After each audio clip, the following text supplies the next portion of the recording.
যুক্তরাষ্ট্র ও ইসরায়েলের যৌথ হামলায় ইরানের নৌবাহিনীর ক্ষয়ক্ষতি হলেও হরমুজ প্রণালীতে নিয়ন্ত্রণ বজায় রেখেছে ইরান। ছোট নৌযান ও দ্রুতগামী বোট ব্যবহার করে মার্কিন বাহিনীকে চাপে রাখছে তেহরান। এমনকি তাদের অবরোধও খুব একটা কার্যকর হচ্ছে না। মশা নৌবহর নামে পরিচিত এসব নৌযান লুকিয়ে থাকে আড়ালে। মশা নৌবহর বা মসকিউটো ফ্লিট মূলত ছোট, দ্রুতগামী ও ক্ষিপ্র নৌকার একটি বহর যা জাহাজ চলাচলে বাধা দেওয়ার জন্য তৈরি করা হয়েছে।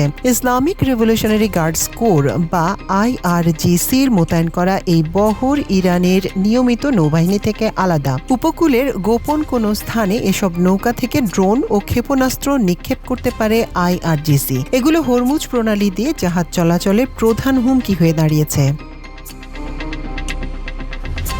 টেনেসি বিশ্ববিদ্যালয়ের রাষ্ট্রবিজ্ঞানের অধ্যাপক এবং গার্ডস বিশেষজ্ঞ সাইদ গোলকার বলেন, IRGC'র নৌবাহিনী সমুদ্রে অনেকটা গেরিলা বাহিনীর মতো কাজ করে। তিনি আরও বলেন, IRGC বড় যুদ্ধজাহাজ বা চিরাচরিত নৌ যুদ্ধের উপর নির্ভর করে না। তারা অতর্কিতে হামলা চালিয়ে পালিয়ে যাওয়ার উপর বেশি গুরুত্ব দেয়। জাতিসংঘের সংস্থা ইন্টারন্যাশনাল মেরিটাইম এজেন্সি জানায়, যুদ্ধ চলাকালীন অন্তত 20টি জাহাজ আক্রান্ত হয়েছিল। বিশ্লেষকদের মতে এই হামলাগুলো সম্ভবত স্থলভাগ থেকে ভ্রাম্যমাণ লঞ্চার থেকে ছোড়া ড্রোনের মাধ্যমে চালানো হয়েছিল, যা শনাক্ত করা কঠিন। 8ই এপ্রিল যুদ্ধে 2 সপ্তাহের যুদ্ধবিরতি ঘোষণার পর যুক্তরাষ্ট্রের জয়েন্ট চিফস অফ স্টাফের চেয়ারম্যান জেনারেল ড্যান কেইন বলেন, ইরানের প্রধান যুদ্ধজাহাজ সহ নিয়মিত নৌবাহিনীর 90%-এরও বেশি নৌবহর সমুদ্রের তলদেশে ডুবে আছে।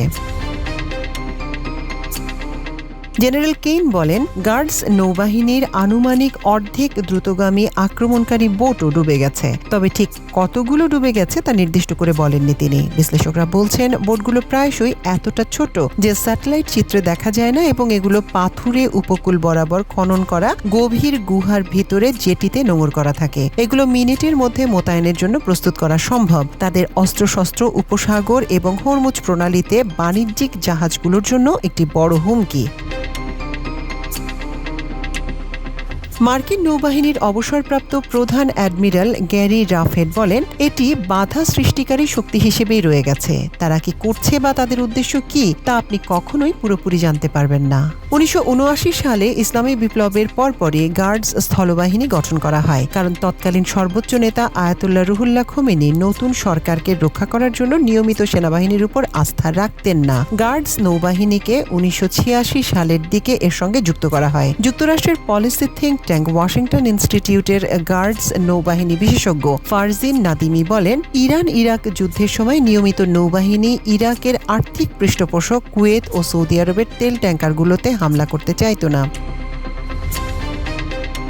3 বছর পর প্রথম পারস্য উপসাগরীয় যুদ্ধের সময় মার্কিন যুক্তরাষ্ট্র ইরাকি সামরিক বাহিনীকে ধ্বংস করে দিলে ইরানিরা তা প্রত্যক্ষ করে। নাদিমি বলেন, এই ঘটনা প্রবাহ ইরানকে এই বিশ্বাসে উপনীত করে যে মার্কিন সামরিক বাহিনীর সঙ্গে সরাসরি সংঘর্ষে তারা কখনোই জয়ী হতে পারবে না। তাই উপসাগরে জাহাজগুলোকে ব্যতিব্যস্ত করার জন্য তারা একটি স্টিলথ বাহিনী গড়ে তোলে। তিনি বলেন, গার্ডস নৌবাহিনীতে আনুমানিক 50,000 সদস্য রয়েছে এবং তারা তাদের বাহিনীকে উপসাগর বরাবর 5টি সেক্টরে বিভক্ত করেছে, যার মধ্যে ইরানের নিয়ন্ত্রণে থাকা 38টি উপসাগরীয় দ্বীপের অনেকগুলোতে তাদের উপস্থিতি রয়েছে।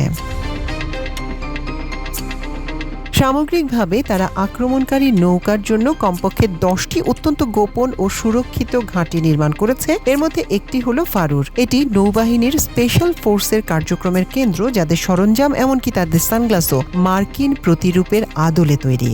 নাদিমি বলেন, IRGC নৌবাহিনী সর্বদাই বিশ্বাস করে এসেছে যে তারা মহা শয়তানের বিরুদ্ধে সংগ্রামের অগ্রভাগে রয়েছে এবং উপসাগরীয় অঞ্চলে যুক্তরাষ্ট্রের সঙ্গে তাদের নিরন্তর সংঘাত চলে আসছে।